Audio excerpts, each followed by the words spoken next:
autant d'ombre et de chaos ont émergé du sol en 7 points du globe. Après s'être rassemblés dans le désert égyptien et avoir convoqué une armée de créatures nommées les étrangers pâles, les ombres sont passées en sous-sol et la trace des monstres colossaux de plusieurs dizaines de mètres de haut a été perdue. À la suite de cet événement qui sera nommé l'avènement des ombres, le temps des humains était compté.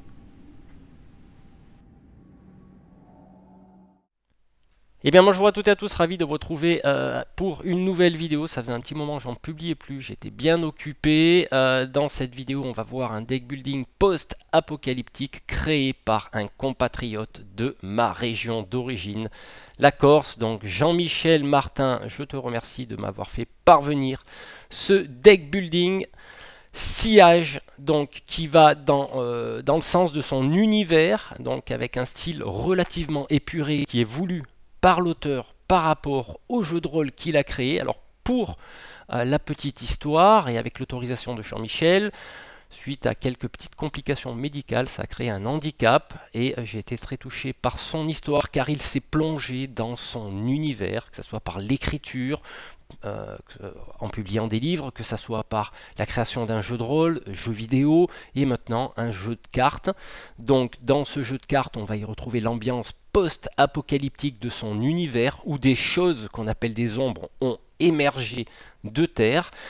Je vais un peu vous spoiler l'univers car ces ombres en fait sont des sentinelles qui protègent la Terre et qui malheureusement, en laissant dans leur sillage destruction bien sûr, tout ce qui concerne l'humanité, mais fait muter des animaux comme par exemple le sanglion qui est un mélange de sanglier et de hérisson, donc il vaut mieux pas trop l'approcher. C'est un deck building de type confrontation, de 1 à X joueurs, parce qu'on peut jouer, c'est pas limité, mais bon, ça prendra beaucoup plus de temps. Chacun va avoir son deck, en fonction des différentes factions que vous aurez dans le jeu. Il y a actuellement 2 factions, il y en a une 3e qui arrive cet été. Il y aura effectivement un jeu qui permettra de gagner une édition collector qui s'évalue à peu près à 50 €. Il y aura 6 factions en fin d'année. Donc voilà, il va pas y avoir pas mal de choses à ce niveau-là. Il y a un mode solo au niveau du jeu. Donc moi ce que je vous invite à faire, je pense que j'ai rien oublié au niveau du background, ce que je vous invite à faire simplement, c'est non pas de vous présenter le mode solo, mais vous présenter le mode confrontation dans ce style épuré, car ce sont des silhouettes. Donc on fait un petit peu le lien entre le jeu de rôle qu'il a créé et le jeu de cartes. C'est voulu par l'auteur et vous verrez qu'on va mixer le jeu de cartes et le jeu de rôle avec l'aspect un petit peu narratif qu'on a sur les cartes et ces silhouettes où on peut y projeter ce que l'on veut, ses couleurs, son imaginaire, car le jeu de rôle bien sûr est un domaine beaucoup plus de l'imaginaire. Voilà, écoutez, ce que je vous propose c'est qu'on se mette sur la table de jeu et je vous présente les règles. Voilà, on se retrouve sur la table de jeu. Donc j'ai constitué 2 decks, à savoir qu'on peut utiliser 2 factions, voire éventuellement aussi tout mélanger au niveau des cartes, quand toutes les cartes de factions seront présentes. Donc d'ici la fin de l'année, je crois qu'il y aura la totalité des factions qui seront représentées. Donc on est dans un système de type confrontation. Qui ressemble un petit peu à Magic, comme je vous le disais, avec un petit clin d'œil avec Orson Welles au niveau du background. Donc l'objectif bien sûr va être de prendre l'avantage sur l'adversaire par son extermination tout simplement, à savoir qu'il n'y aura pas de deck de défausse, hormis certaines cartes qui vont faire remonter des cartes en main, mais on va épuiser la pile jusqu'à ce que l'un des 2 joueurs soit éliminé. Donc c'est un jeu qui va se jouer à peu près en 30 minutes maximum, et il n'y a pas de limite de joueurs, c'est du mode solo à 4, 5, 6, 7, 8, mais personnellement, je pense qu'il est préférable de limiter le nombre de joueurs parce que si on se retrouve avec 99 joueurs à table, ça risque de jouer de durer un certain temps. Donc, on va commencer par la présentation d'une carte. Donc là, vous remarquerez que j'ai mis des dés à 20 faces, car chaque joueur possède 20 points de vie, donc il faudra transpercer la défense et infliger des points de vie à l'adversaire. Alors à savoir que un tour de jeu va se composer de différentes phases. Là, nous allons voir dans un premier temps la constitution d'une carte. Donc ce que je vais vous faire, je vais vous présenter par exemple le croc-tarentule, qui est un mélange d'animal venimeux. Donc, à savoir sur cette carte, vous avez donc à gauche les caractéristiques de l'attaque et de la défense. Donc, l'attaque va être là de 3 points de vie, 3 points, pardon, et la défense de 2, parce qu'on va constituer ces lignes d'attaque et de défense en fonction de notre stratégie. C'est un jeu qui est simple, mais pas forcément simpliste. Ensuite, important, à droite de cette carte, vous avez des mots-clés venimeux et déplacements de combat qui vont être importantes dans le jeu en fonction de la stratégie développée. J'aurai une carte référence à vous montrer éventuellement tout à l'heure. Et en dessous, enfin du moins au milieu, nous avons bien sûr dans un style épuré une ombre où on va pouvoir y projeter les couleurs qu'on veut. Hein. Ça c'est voulu par l'auteur pour vous laisser imaginer un petit peu cette bestiole. Et en dessous, nous avons important, le texte, qui va vous plonger dans cette ambiance de jeu de rôle par rapport à son jeu de rôle originel. Donc là, nous sommes approximativement quelques semaines après l'émergence de ces 7 ombres et elles ont engendré bien sûr des mutations au niveau des animaux, de la nature en général. Donc maintenant, on va passer à un tour de jeu. Donc chacun a choisi son deck qu'il a composé en fonction de sa faction ou en fonction des cartes dont il dispose. Chaque joueur va piocher donc 6 cartes, bien sûr, qu'il va garder face cachée en main. Voilà. Hop, j'ai pioché mes 6 cartes de ce côté et je vais en piocher 6 de ce côté. Voilà, alors je vais vous les mettre un petit peu à l'endroit de façon à ce que ça soit beaucoup plus visible pour vous. Voilà, une fois que ces 6 cartes ont été piochées, donc admettons, on va déterminer aléatoirement le premier joueur, donc chacun va jeter un dé, et en fonction du résultat, va commencer. Donc ça, c'est la représentation des points de vie, donc je vais de suite les mettre sur 20. Voilà, hop, ici. Alors, qu'est-ce qui se passe ensuite? Donc, le premier joueur va commencer. Dans sa main, il dispose de différentes cartes. Et à savoir que nous allons, en fonction des cartes qu'on aura en main, disposer donc 2 lignes d'attaque et de défense. Donc, on devra poser au maximum 2 cartes. Donc, admettons... on regardera les objets plus tard, hein, c'est important. Admettons, en attaque, je vais poser par exemple un survivant chasseur qui a 4 d'attaque et 2 en défense, un tir au fusil de chasse, camouflage, survie, donc ça c'est les mots-clés. Et en défense, tiens, j'ai un dur à cuire, qui lui a une attaque de 3 et une défense de 9. Donc je vais constituer mes lignes d'attaque et de défense. Voilà. Et l'adversaire va faire pareil de son côté. Alors je le fais non pas d'un point de vue stratégique, mais pour vous montrer comment ça joue. Donc lui en attaque, il va poser un fils de Minos qui a, plus 10, qui a 10 en attaque, 5 en défense, déplacement de combat, lande forêt. Donc il y a aussi des terrains qu'on pourra exploiter. Et par exemple en défense, je vais poser des sœurs de guerre. Donc là, imaginez une ligne qui sépare bien sûr les 2 opposants. Donc je pose mes cartes ici. Donc ça c'est chaque joueur, hein, quel que soit le nombre, va justement poser. C'est un tour de préparation, c'est un tour à blanc, c'est un tour qui va permettre de placer sa stratégie tout en n'attaquant pas forcément. À partir du moment où tout le monde a disposé ses cartes, le premier joueur, en l'occurrence celui-ci, va piocher une carte et continuer son installation. Tiens, là j'ai pioché un sanglion qui a un déplacement de combat, il a 4 en attaque, 4 en défense. Là, le petit texte immersif. Donc admettons, je pose une carte en attaque. Et en défense, qu'est-ce qu'il y a de beau? Je vais mettre, par exemple, bon, il n'a pas grand-chose lui, mais c'est pas grave, hein, c'est juste pour jouer. Et à partir de ce moment-là, donc les cartes qui ont été posées au tour d'avant sont actives. Ça veut dire quoi? En gros, ça veut dire que là, admettons, lui, en attaque, ben, pour l'instant, il n'est pas actif vu que je l'ai posé à l'instant.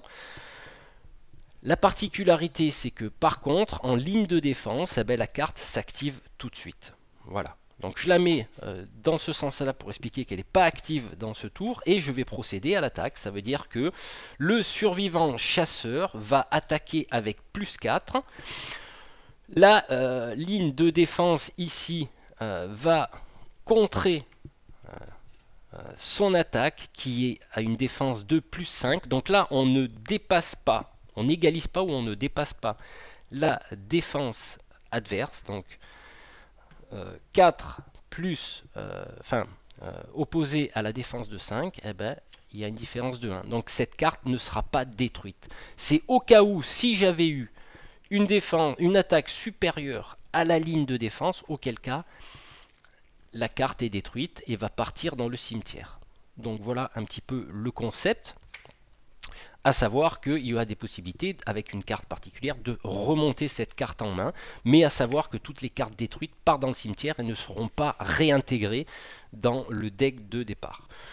Donc là, il n'y a pas eu de dégâts de ce côté. Le joueur, pareil, va piocher une carte de sa main et va décider, par exemple, tiens, en attaque, j'ai un étranger pâle.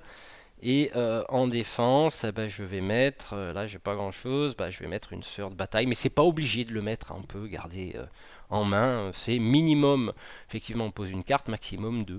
Mais ça pour l'exemple, je le mets là. Donc là, celle-là elle s'active tout de suite parce que c'est de la défense et celle-là s'activera au prochain tour. Voilà. Et hop, et on va continuer comme ça, donc on va repiocher une carte. Donc là j'ai un parpaing, donc celle-là s'active. Bien sûr, puisque au tour d'avant, je l'ai fait arriver en jeu.